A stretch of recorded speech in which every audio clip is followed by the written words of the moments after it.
You are listening to the One Day at a Time Recovery Podcast. On this podcast, my guests share their stories of alcoholism, addiction, and how they recovered so that you can too. My hope is that you find the inspiration and resources you need to let go of what's holding you back so that you can transform into the person you were always meant to be. Ready? Here we go.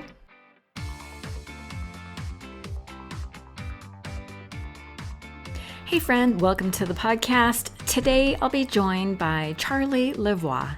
He is the co-host of the Way Out podcast. With nearly 400 episodes, it has become wildly popular and is ranking in the top 1%. Charlie has got to be one of my absolute favorite people to talk to about recovery, especially the 12-step program. He's got such deep knowledge of the literature and addiction recovery in general. I really love talking to people who have put in the work to heal their own trauma. If you are just starting your recovery journey, I have a free guide that you can download from my website called How to Quit Drinking, 30 Tips for Your First 30 Days. It includes strategies to deal with cravings, how to socialize sober, how to manage your stress, and resources to gain perspectives you will need to change your relationship with alcohol and create a life you love. You can get a copy by visiting soberlifeschool.com. And if you've been trying to get sober on your own and you're just not able to get past that 30-day mark, you might want to consider private one-on-one coaching. My coaching practice is usually full, but I have some availability coming up. You can book some time with me through Sober Life School to see if coaching is right for you. I'm really excited to share this conversation with you. So without further delay, please enjoy this episode with Charlie and let me know what you think. Well, Charlie, thank you so much for joining me today. Thanks, Arleta. So happy to be with you. Welcome back. Gosh, Yeah. How long? I can't even, probably should have looked this up before we recorded. How long has it been? I think we did your first interview. This is your second go round. I think we did yours around the same time we did mine. And that was like 5 years ago. Is that true? I think so. Holy smokes. We'll have to fact check it. We can fact check it, but that sounds right. Yeah, that sounds like a journalist thing to do. But you put some fact checking. Oh my gosh. And you're the host of the Way Out podcast. How long have you been doing that now? Over 7 years. Wow. So did you start in 2016? Yes. Me too.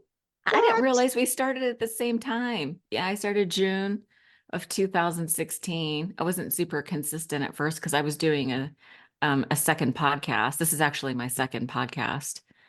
So I was trying to do two, and I finally had to drop the other one. Right. Yeah, we started in April. Oh man, 2016. Do you remember when in April? I can check.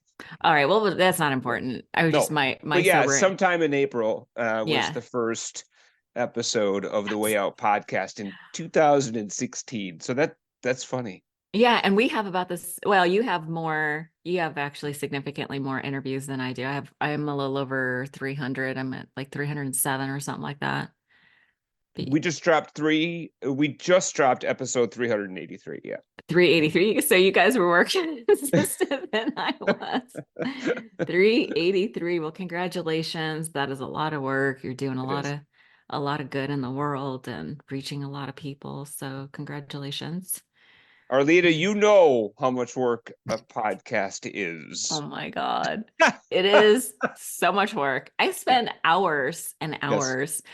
It's not just the talking to the person. That's like the least amount of time. It's the looking for guests or screening guests. Do you get a lot of requests? Like, do you get a lot of PR pitches? Oh, yeah. Yeah. So I actually am very lazy about... I just pick from the pitches that I get. I don't actively... I know, and yes. That's not terrible. It is, and I totally relate to that, Arleta. And Jason's good about proactively searching out guests. God bless him. So that's great. I love him like a brother. Your co-host. You bet, my co-host, Jason Rudin.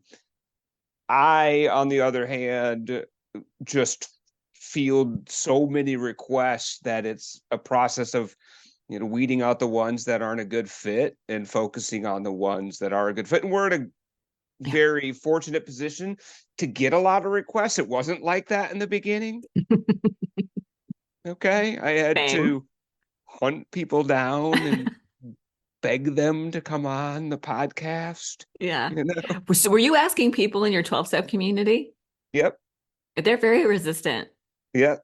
They don't understand the whole, like if you go to aa.org, it's actually like you can go on, you can Podcast. speak publicly about it, just don't use your last name, Right. right? You can speak publicly on stage, don't use your last name, You bet. or don't say that you're a member. It's pretty clear. It's pretty clear. And if you use your last name, don't say AA.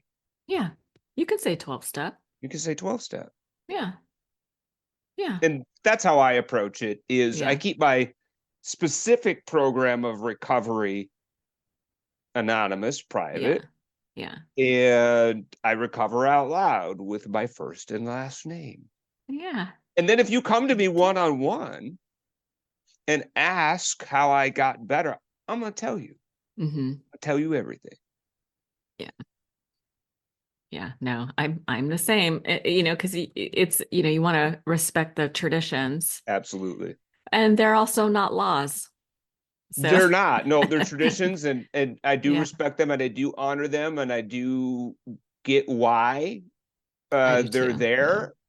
I do not want to be the face of a particular recovery program. That's not my No, motive no.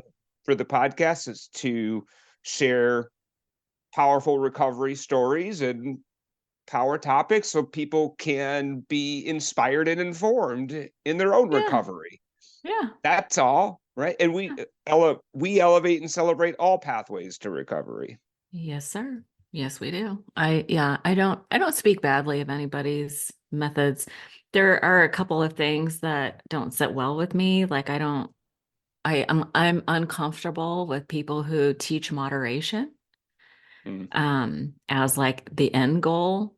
mhm. But that's just me. I'm sure that Yeah, I feel like it's important to answer the question, can I moderate? And for me, the answer was no, but that doesn't mean I have talked to people. I've even interviewed people who are able to moderate.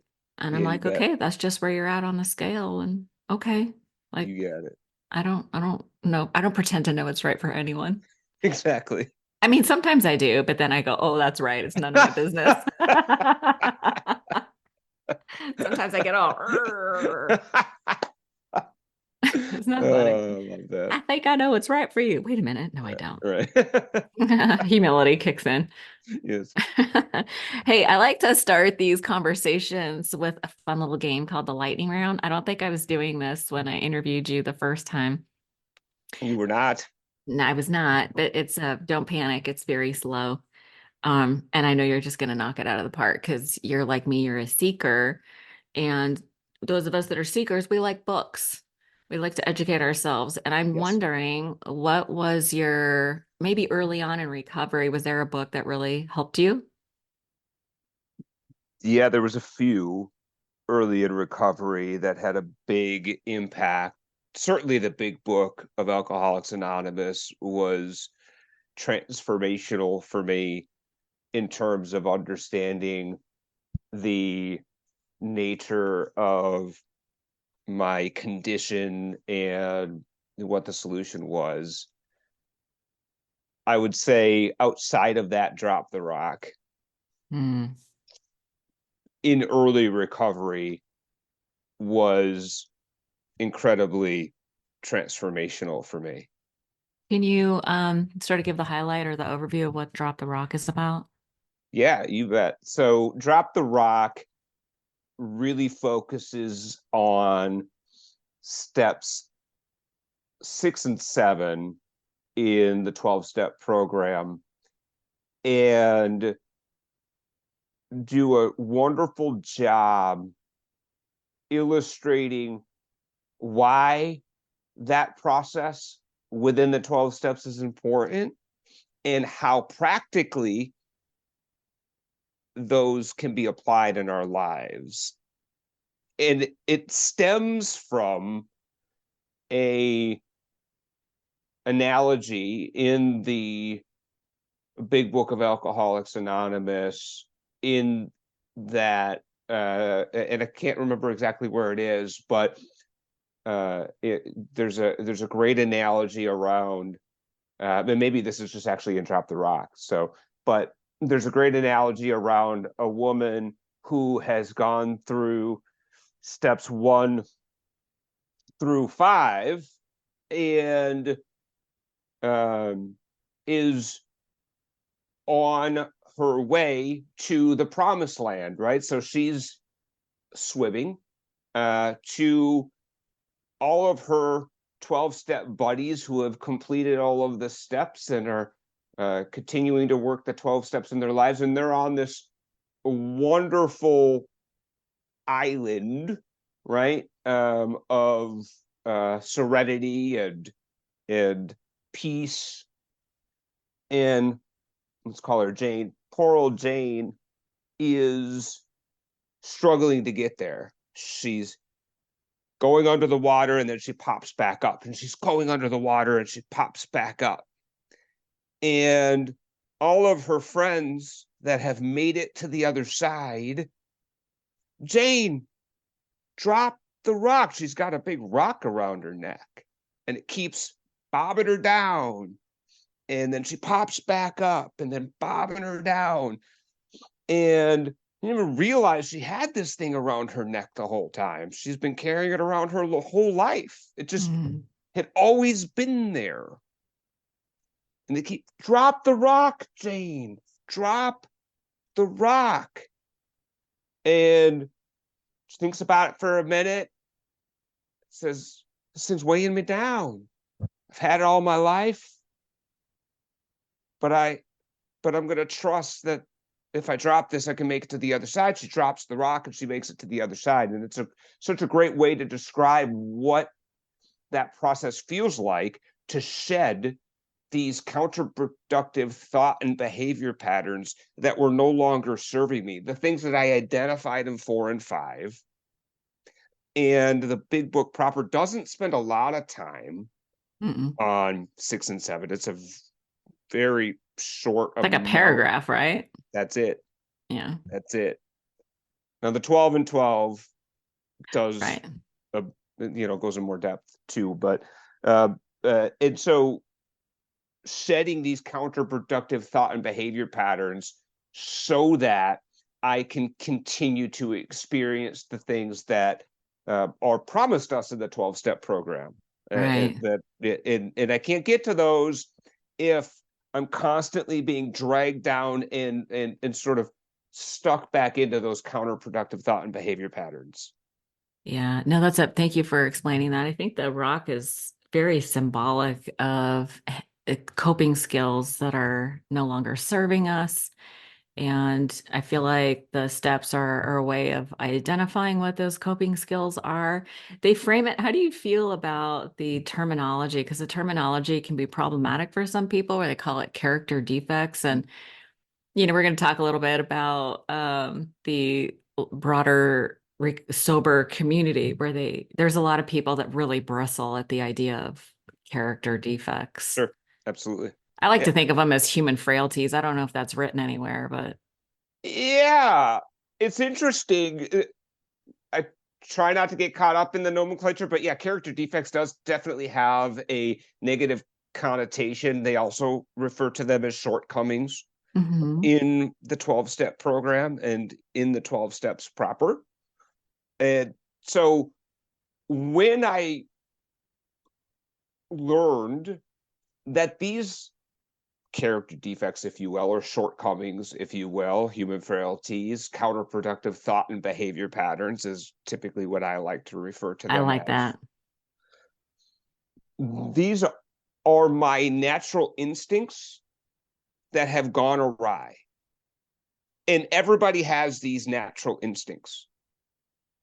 And mine have gotten to the point where they're hurting myself and they're hurting other people. And that's at which the point they become a problem for me. And I need to address them. And I need to let them go. I need to work with my higher power to let them go. And Drop the rock. that's it. Drop the rock. So it was less of a process of trying really hard not to do it. Because I had done that before Yeah. with varying degrees of success and sustainability. Just try really hard not to do this. The sustainability is the tricky part. You got it. And I could do it for a short period of time, but I could not sustain it for any length of time. Yeah. Trying really hard to just didn't work for me. Through gritted teeth. You got it. For those who aren't really familiar, can you sort of give an overview of what the instincts are that are out of balance? Because Yes. I feel like it's really important to be like really specific. Because when I first got sober, I was like, "What are y'all talking about?" They kept saying, "Do the work," and I was like, "What is the work? What does Absolutely. that mean? Tell me." Instincts for security, instincts for whether that be financial, emotional. So maybe I have a tendency, theoretically, hypothetically, You're just gonna out yourself right now. yeah, just Go ahead. hypothetically, I have a Okay. tendency to uh, uh, hoard money, hoard it because Okay. because I grew up Mm, in a family that didn't have a lot of money after my mom died, and I knew what that felt like, and it was scary yeah. to feel like we were going to lose everything. Oof. And Financial then maybe insecurity. in you bet, and then so maybe I in my life decided that money was going to be really important to my overall well-being, and I needed to make sure that I always had enough of it. Hmm. And so that's normal to want to be financially secure. That's a natural human desire. What's not healthy is when uh, it gets to the extreme where I am suffering needlessly and Like, causing other people to suffer needlessly because I'm choosing to live like a peasant, right?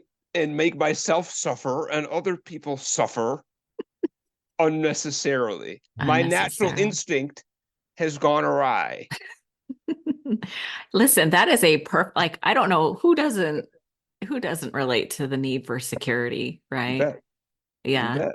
And Yeah. so in recovery, I got to identify that. And then I got to understand the root of it was I was terrified that I Yeah. wouldn't be Yeah. okay, that I would Yeah. not be okay. And that money was going to make that okay. Hmm.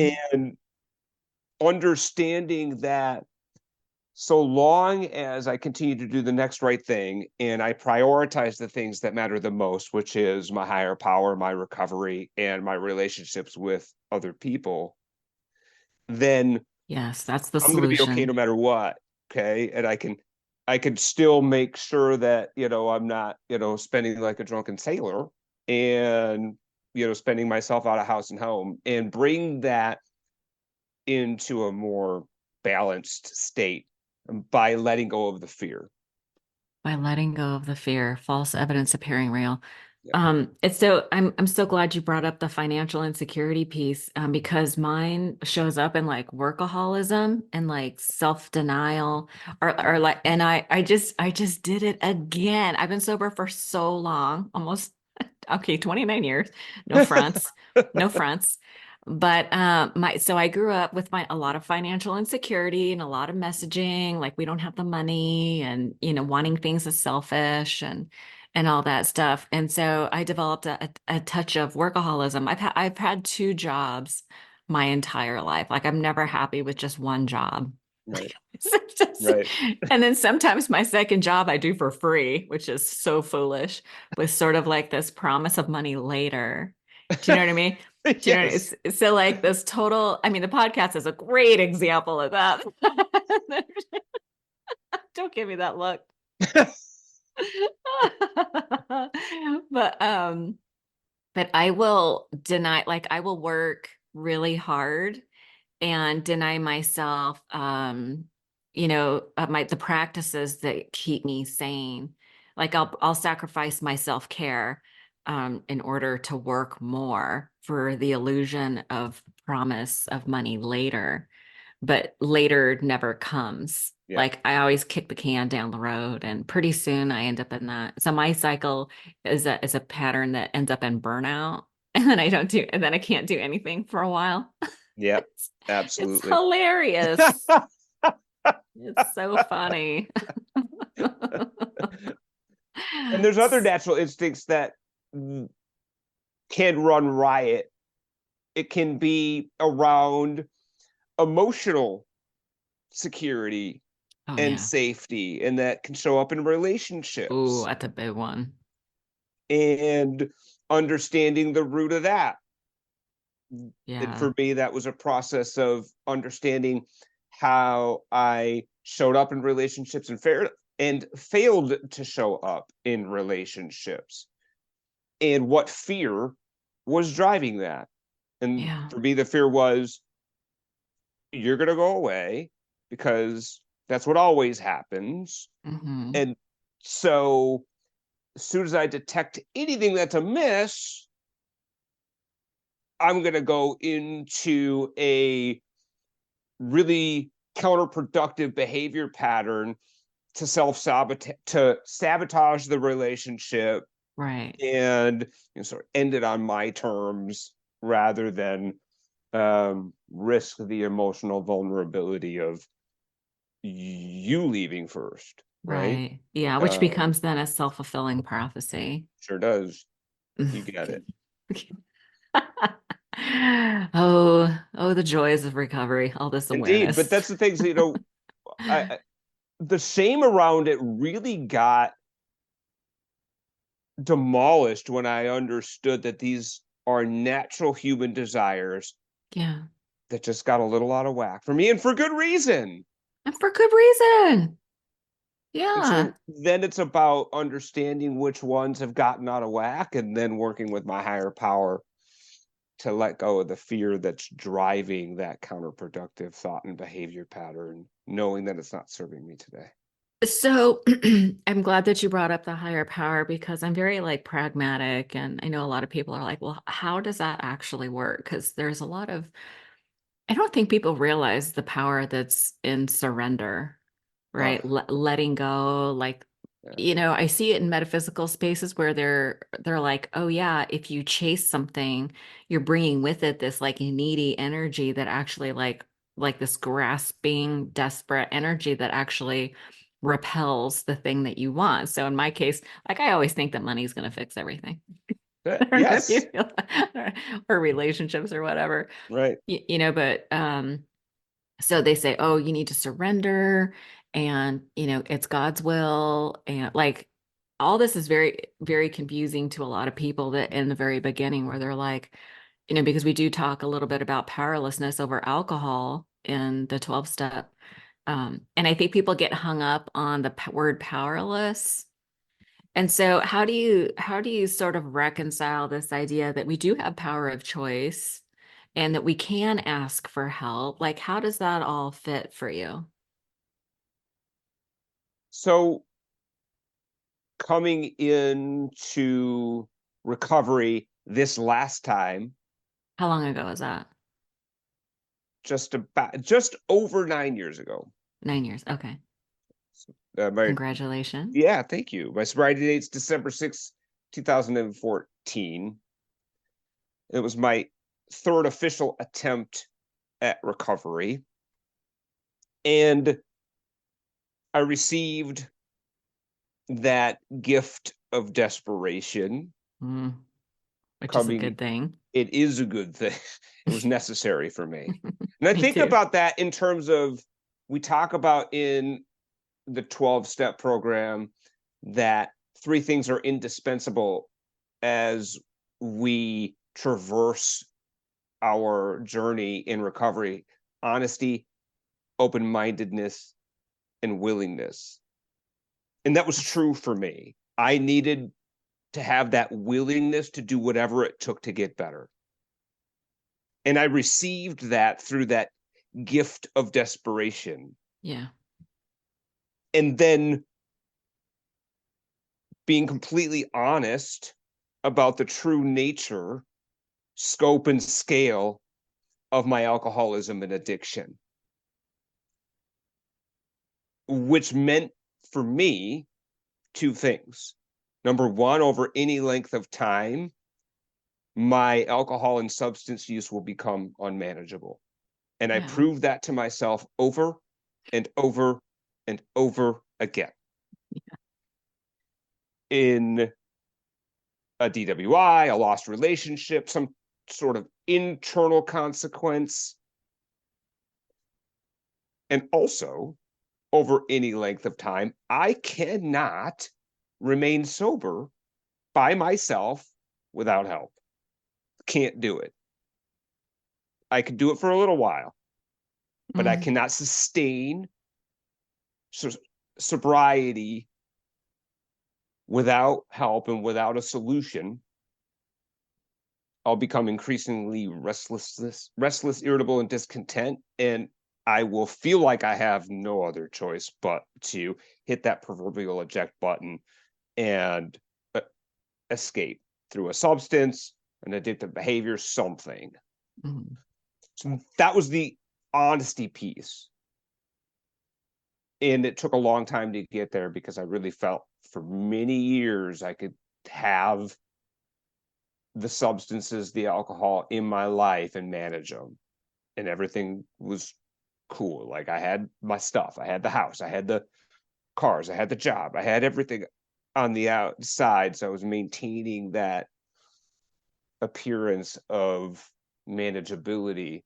Well, in reality and behind closed doors, my alcohol use was spiraling out of control, and my mental health was spiraling out of control. My physical health was spiraling out of control. And getting to that place of finally, to your point, surrendering to the fact that I cannot control my alcohol use, primarily at the end. There's many other things. Alcohol for sure is what was my first love and my ultimate downfall. Yeah. And the 12 steps laid that out so well in that it defined my problem, which was an obsession of the mind. When I wasn't drinking, that's all I really wanted to do was drink. Yeah. And when I did drink, I took the first drink, then the drink took the drink, and then the drink took me. And so that was the second piece. Yeah, you bet. I could not predict once I started when I was going to stop. And so those two pieces for me were very, very true. And I had to be really honest with myself about that. And then the open-mindedness to be able to start doing things that didn't seem to make sense in the beginning. Which there's a lot of that. There's a lot of that. Like I was as skeptical as anybody. Nice. Around the 12 steps. Okay. Certainly the first time, the second time, and the third time. The difference of the third time was I was ready to try anything. Like even if it sounded, you bet. I had the willingness. That was indispensable. Like this sounds pretty nutty still. But okay. My However, way is not working. Comma.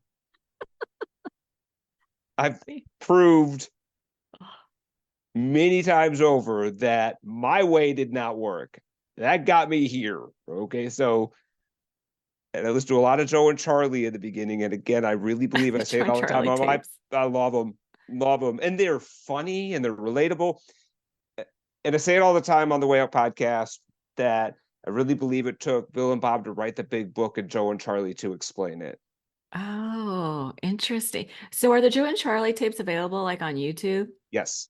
I'm gonna have to check that out because every time I talk to you, listen, you're just like you have such a good grasp on this subject matter that's so relatable, and you always refer to Joe and Charlie. I have to Yep. check them out. Yeah. I Joe can't and believe that's Charlie, her. the big book comes alive.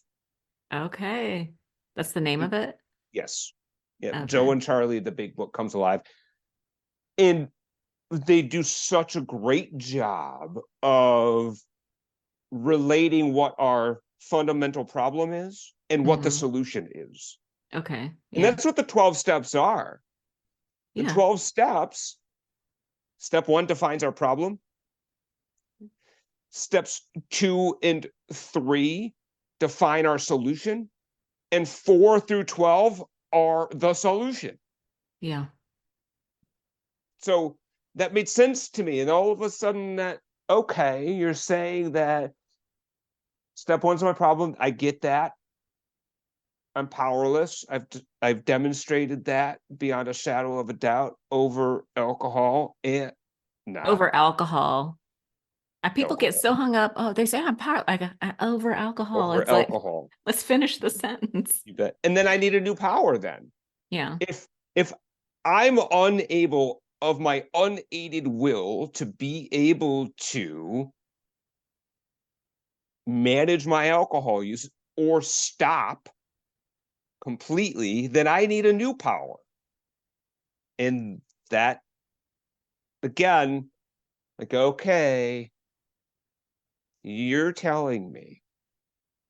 I get that I'm powerless. Like, I finally surrendered to that. I've demonstrated that to myself over and over again. Carl's a And clearly robot. my life has become unmanageable. Yeah. That I'm in. So Okay. what, can we define unmanageability a little bit? Because it's not just getting a DWI or losing a relationship. I think because I would consider you to be a high functioning alcoholic. And we can talk about the word alcoholic. It's nomenclature again, but people get hung up around, but it's I was listening to a podcast and heard Dr. Judd Brewer talk about continued use over something that has a negative consequence. And I was like, yeah, I think everybody could Absolutely. get behind that. No question. So yeah, we could talk about the whether it's alcohol use disorder or whether it's alcoholic or alcoholism or addict. I identify as an addict and an alcoholic. Yeah. That's how I identify. And I also identify as a person in long-term recovery. And Yeah. that's what I focus on. I, Right. I know at my very core I'm an addict and an alcoholic. Hmm. That's and I need to say that out loud on a regular basis because I need that reminder. That's an important part of my recovery program. I think what's so important about that though, Charlie, is that to talk a little bit about like the science behind it because I feel like if we take it from a scientific perspective, it sort of depersonalizes it in the sense like it's not me that's bad and wrong or defective or blah blah blah. It's an actual scientific fact that if you grow up under stressful circumstances, let's say in a dysfunctional family or whatever, you've had incidences that cause harm. I know you had some stuff, and so did I, that caused harm. It develops how it shapes how your nervous system develops. It sets what's called the default mode network. It's your brain's operating system, right? And it feels to me as if once we get into recovery, we recover our whole selves, right? We become whole, like we recover the good parts, the bad parts, and make peace with it all with sort of compassion and empathy. But what we are still operating with is a nervous system, a mental way of thinking that needs constant adjusting. It's like a plane that flies from San Francisco to Hawaii is off track 90% of the time, but they arrive at their destination because they're continually adjusting to get to their destination. And I feel like that's why we are always going over this material. We go over the solution over and over and over again, the problem and the solution, because it helps to sort of keep us on track. No question. And I really believe that we're rewiring our brains. And there's Yeah. tremendous amount of research going on right now around addiction and alcoholism and what it does to our brains in terms of rewiring it one way and Hmm. a way that says this is the solution, this is the answer, this is what is going to make me feel okay. Break And out our of those brains get patterns. wired that way, and then in Yeah. recovery we're rewiring Yeah. our Meditation. brains. There's so much research behind the efficacy of meditation, and Absolutely. it's built right built right in. Built right in. And the idea around you talked about the trauma and the substance use, and ultimately for me becoming very fast an addict and an alcoholic. If I don't, Arlena, say that out loud on a regular basis to myself and other people, I know what happens because I've demonstrated that to myself over and over. What happens is I forget You that go I'm an back to your alcoholic and an default. addict. You got it. You got it. And everything's fine for a while, by the way, Arlena, right? So I don't say that I'm an addict or an alcoholic anymore because it's I'm uncomfortable and, recovered. and I don't really want to be one. And I don't go to them meetings anymore. And Yeah. my life does not spontaneously combust. Right. And then Chuck, my Alter ego. inner addict, you get it, is like, hey, you've been sober now for fill in the blank. And you haven't been going to those meetings. You haven't been praying. You haven't been meditating. You haven't been calling yourself an addict. And your life is fine. You're fine. You're fine. That was probably a phase. You were Yeah, going you're through a very rough young. time. You were going. There was some You're stuff so like, young. yes, it's a different time. It's a different time. You know better now. Isn't it ironic how You we could all, probably drink and it would probably be fine. And then I just sit on that for a little while and like, you know, knock that around in my head, and I might be like, I don't know. That sounds, I don't know, because last time I know, but that was then. You've learned so much. you've changed. You've changed. Now you could probably have another and you'd be fine. You could probably drink, you'd be fine. You don't and so then that just sits, and then the perfect opportunity will present itself. I'll drink, and it's over at that point. One drink is never enough. 1,000 is, whatever, So Yeah. One's too many, a thousand's not you enough. got it. One is too many, 1,000 is not enough, and I'm off the rails again. So that's how that happens to me. So it's a really Yeah. important process for me to continue to say that out loud to myself and other people.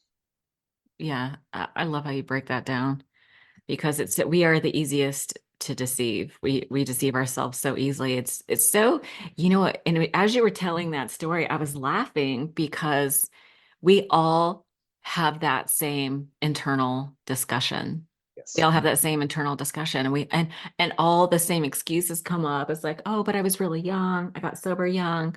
Like I got sober when I was 25. I have learned a lot over the last 29 years, hopefully.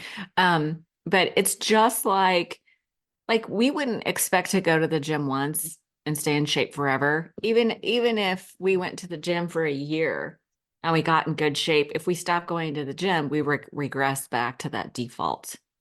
No Right. question. And that's how I like to think of it is and my mind will say all the same things that your mind says to you. Yeah. Yeah. And so there is a degree of vigilance that's required for some of us because, when I first got sober, they told me that if I stayed sober long enough, I would go to a lot of funerals. And that's definitely been the case. I've seen a lot of people die. I'm sure you have too, because this is like a deadly disease. Like people die from this all the time. Yes, they do.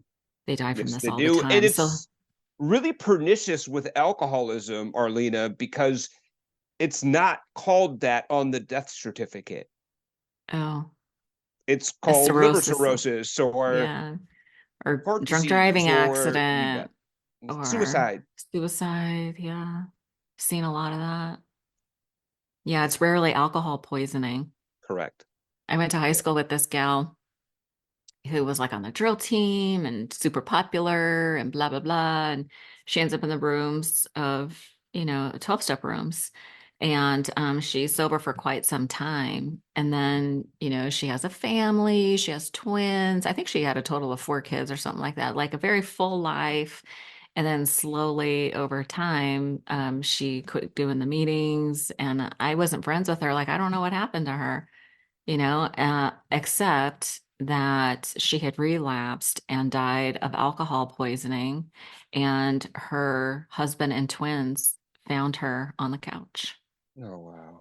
And it's so I get why people in 12-step rooms are so hypervigilant and traumatized when, and maybe we can talk a little bit about, like, there was a couple other things I wanted to talk to you about. Like, I was taking notes. But I think it's so interesting. I have such mixed feelings about how the recovery space is evolving. Mm, Like, I feel like we're catching people earlier, yeah. uh, which is great. But it's also, there's a lot of discussion around, oh, well, you don't have to be that bad, in quotes. You don't have to be an alcoholic, or they rail against the word alcoholic because I'm not Hmm. that bad. Hmm. Um, I'm just doing this because I want to optimize Right. my work performance. Right. I care about my health. So that, dry January's brings a lot of exposure It to does. this. Yes. Yeah. So I have mixed feelings about it because on one hand, I think it's amazing that there are other paths to recovery now. Yeah. Which when I got sober, there really wasn't anything else, and I'm kind of grateful for that I only had one choice because Right. it did sort of force the desperation component. Um, I was also high functioning, so I didn't have like DWIs or anything like that, but I did feel that internal desperation, like I was dying on the inside. Like, and let's not get it twisted. The outside wasn't looking great either. Yeah.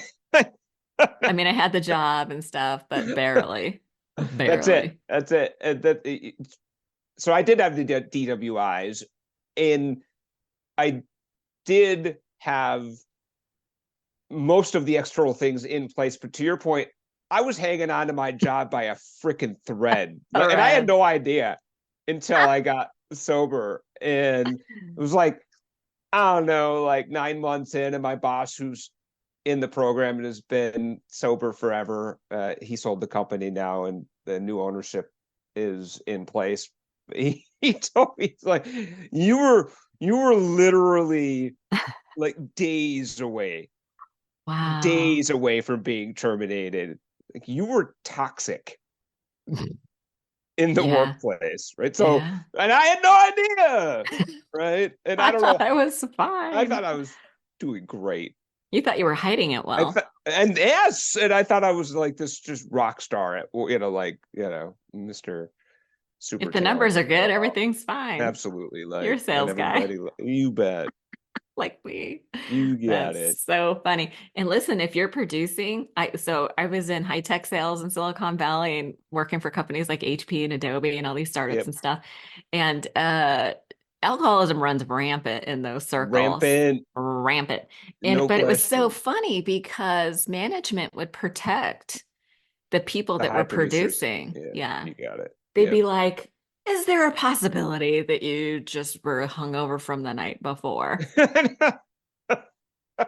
Is there, like, And they're like feeding them the answers 100%. to Look, say, and they're like, yeah. yes, that was Yeah. the problem. Success covers a multitude of sins, as they say. No question. No question. And I've been in IT sales all my life, so worked with many of the Yeah, companies yeah. that you. So in Were the you data convention. storage? So all facets, right? And Oh, so, okay. but we were, yeah. So we did storage, but I worked for a value added reseller for many years, and we've Got it. transitioned into being a managed IT services Oh, provider. nice. Yeah. So, all That's tech facets. speak for those who are like, Yeah. what the hell is that? It's a whole nother It's a language. whole nother deal. Yeah, it's Yeah. not important. No, not particularly. Yeah, we Not don't want to lose particularly. people over No, geek not speak. particularly. But the reality was is that I was hanging on by a thread in many ways, and what ultimately brought me to surrender was the internal consequences, not the Mm, external stuff, not the DWIs, not the impacts from the outside. It was definitely the internal crisis that self-hatred, you bet, self-loathing, you bet, yeah, and despair. the demoralization and the despair Yeah, around how my behavior and my drinking affected other people and myself. It was no longer avoidable in terms of how damaging it was to myself, my mhm. health, my wellness, and to other people. Yeah, that I think that having that clarity allows us to get leverage over ourselves to start taking different actions, like the pain is very, very motivating. And how do you feel about like I was saying, I'm glad that there's more discussion in mainstream media about this. There are tons of books now. Yeah. There are alternative programs that kind of catch people before they sink too low. That's all good. But I do feel there's a little, it's kind of a double-edged sword because they're saying, oh, you don't have to be that bad. And what they're Mm. saying is that the people who are sort of at that lower scales are that bad. Like it's sort of almost shame producing. Yeah, I would agree. I think it's all on a spectrum. And even in the big book of Alcoholics Anonymous, in the 12 by 12, it talks about quote unquote low bottom cases Yeah. that got better, and they were Talk about honesty. right, and they were mere potential alcoholics, right? So even in the 1930s and 40s, when this material was written, they were dealing with this same kind of idea around, can you recover if you have not lost everything, if you've not gone all the way down to the absolute bottom? And Rock bottom. by the way, I don't believe in rock bottoms. I've interviewed so many people at this point that I have come to the firm belief and understanding that there are no rock bottoms. Your bottom is when you stop digging. Hmm. Anything short of that is your entry into recovery, right? And the true rock bottom is death, right? Yeah. Anything short of that, No coming back from you that. stop digging, right? So some people stop digging pretty early, and some people dig. And it's a spectrum from that perspective. I do think, to your point, this idea that well, I'm not, yes, I quit drinking, and yes, I'm sober, but I'm not an alcoholic, does stigmatize Yeah. the folks that have A lower a bottom. lower bottom, Yeah. that they're somehow less than, like there's something wrong with them. And Shameful.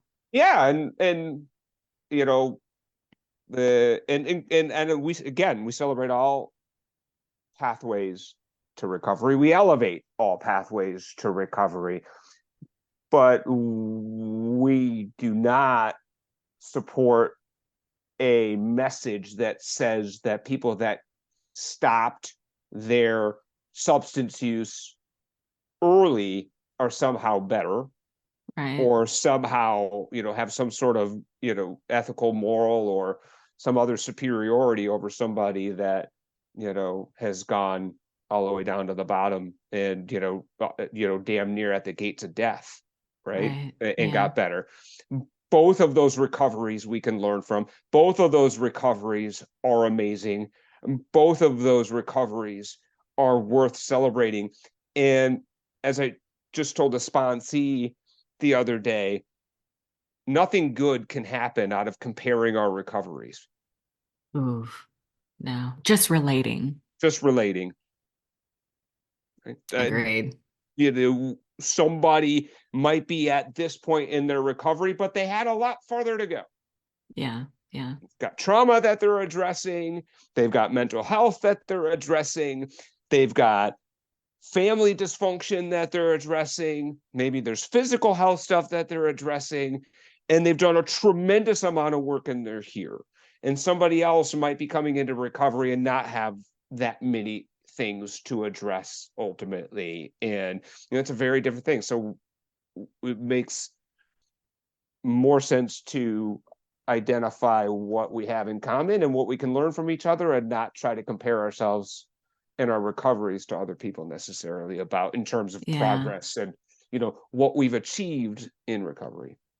Right. Because that achievement is also sort of supporting that idea that our worth is based on what we do, which is something I fight all the time.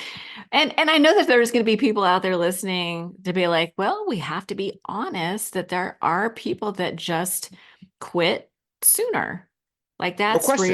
yeah, that's reality. That's honest. I just want to sort of give voice to those people that are just like, yeah, but I I agree. I agree. Yeah, and this is why I have and I such call it the not mixed yets. Like feelings there's about people it.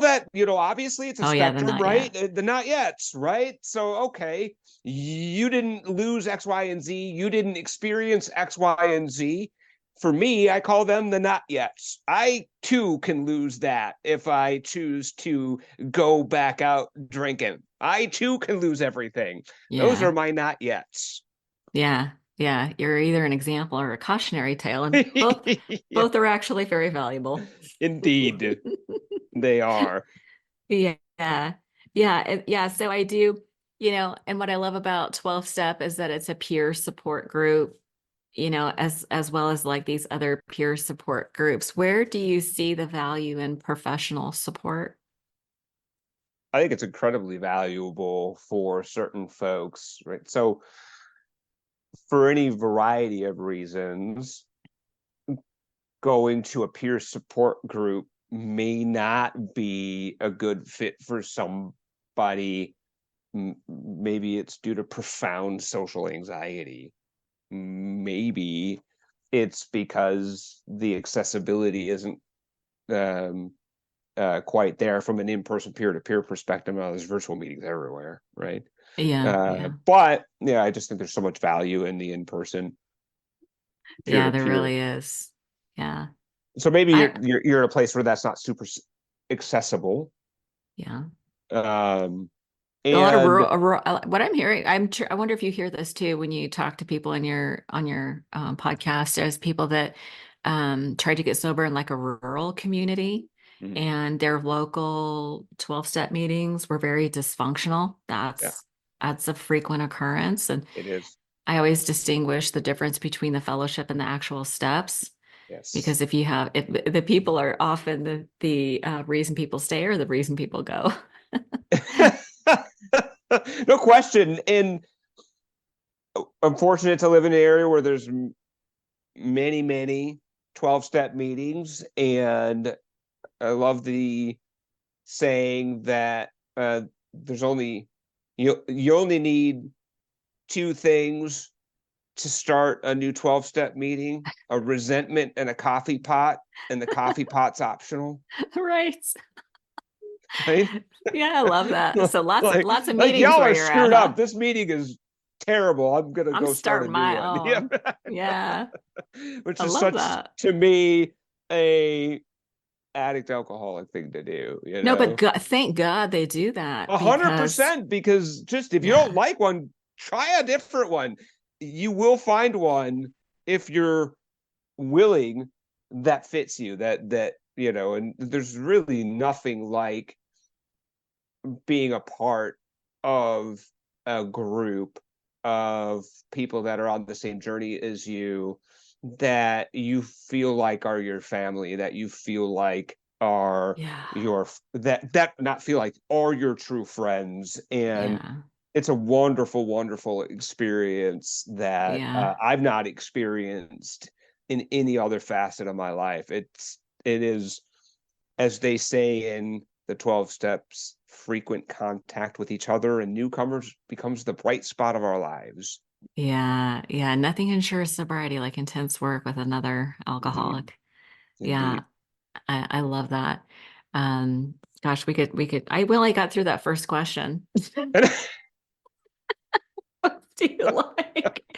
Put that spurt on a whole nother. Let's, the whole, we're at the hour. You're gonna have to come back. I feel like there was so much more to talk about. Well, I'm gonna leave a link to your first conversation because that's when we really did get into your story and stuff. But I really felt like we talked about a lot of solution in this. Absolutely. And I really just appreciate your grasp of the material so much and the way that you're able to sort of deconstruct some complicated ideas. Like these ideas are not easy. There's a lot of seeming paradox in there, surrender to win and give turning your will over to a higher power, which really means taking responsibility. There's a lot of complicated ideas in recovery, but I like No how, question. Yes. yeah. And Arlita, I really believe that the 12 steps did something I desperately needed, and I didn't have any idea that it was doing it until after it got done. And what I mean by that is it straightened out really key relationships that were all twisted up. Yeah. First, my relationship with my alcoholism and my addiction. I had to get really honest with that. Yeah, not And easy. you bet. And so that was the first piece. And then my relationship with a higher power, who I choose to call God. That was all twisted up. Yeah. And it straightened that relationship out.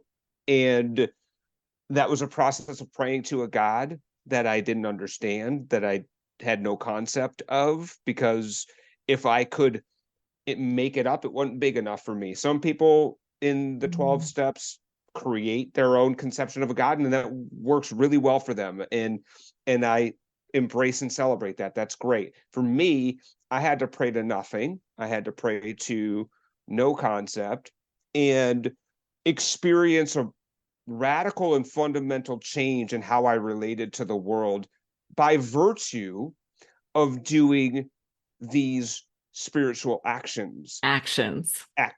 So the spiritual actions produced a spiritual change in me. And then Experience, evidence. you got it. And so it was all about then understanding that I had an experience of a higher power before I even had an understanding of a higher power.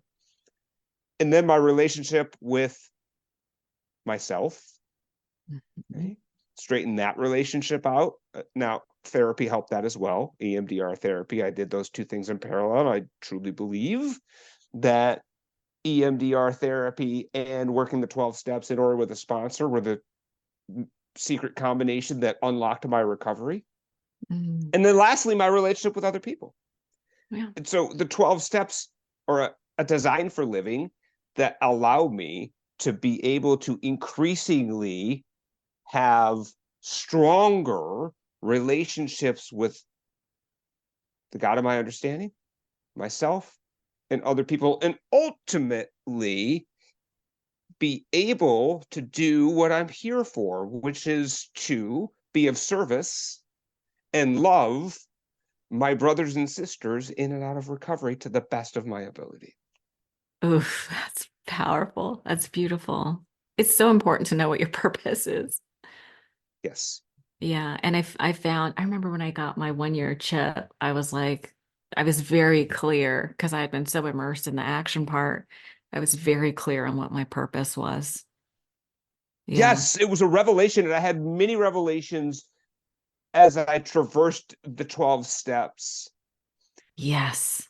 But that maybe was the most powerful was understanding what my actual purpose on this planet is. And I struggled with that mightily. Why am I here?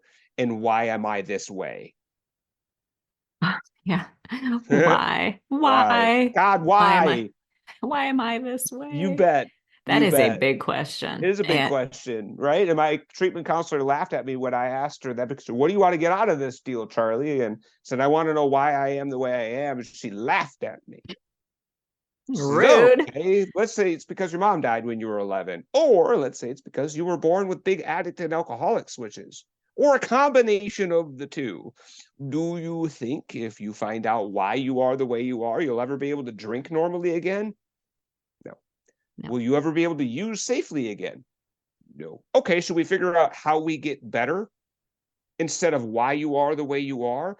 And that's the action piece. Yes, let's do that. And I started to do the things that I saw other people do who had gotten better. Right? They thought Yeah, like I thought, they felt like I felt, they drank like I drank, they used like I used, and they got better. So I did what they did. And action. the big piece was working that 12-step program along with therapy, those actions, Mhm. right?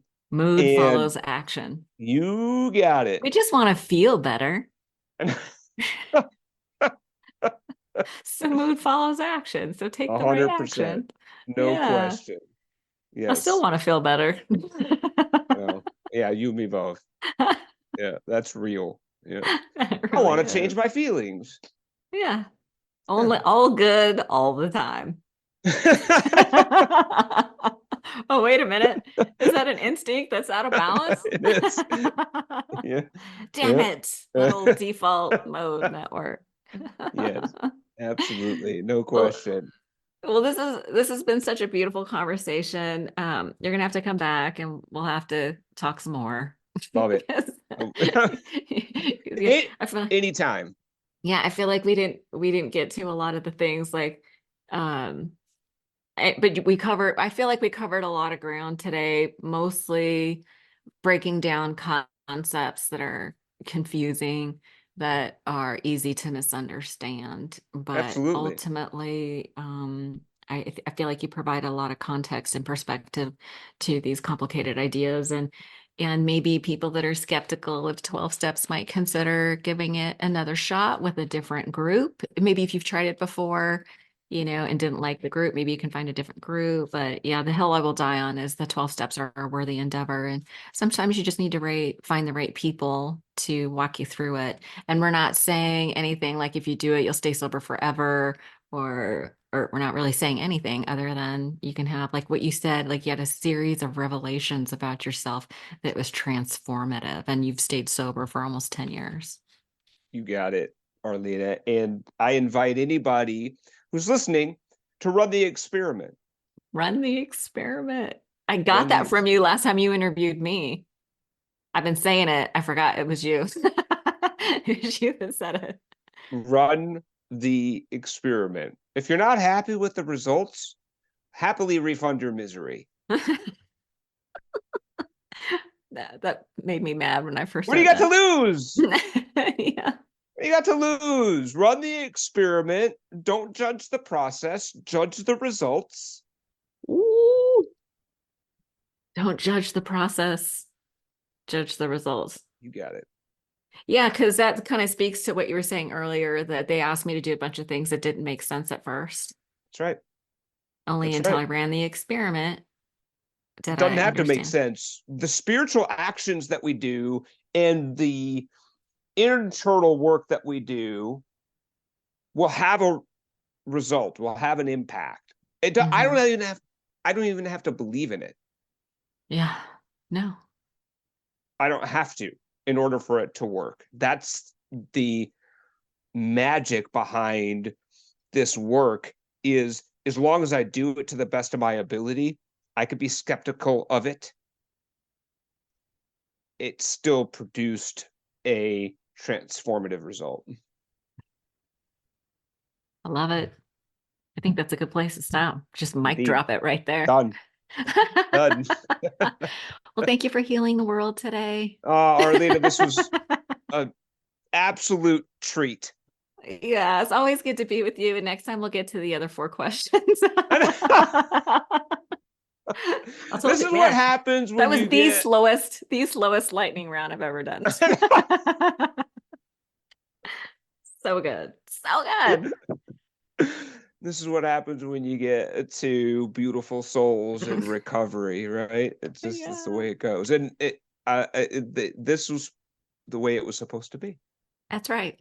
Yeah. I said my little prayer before. I was like, let's just do your will and see what happens. That's it. That's Yeah. it. That's all That's that. it. And I do this just make sure that I am speaking from the heart Mm-hmm. and that my motive is to help other people, and the rest of it is up to my higher power. None of my business. You got it. All right, my friend. Thank you so much for your time today, and I'll look forward to our next conversation. Thank you, Arlita.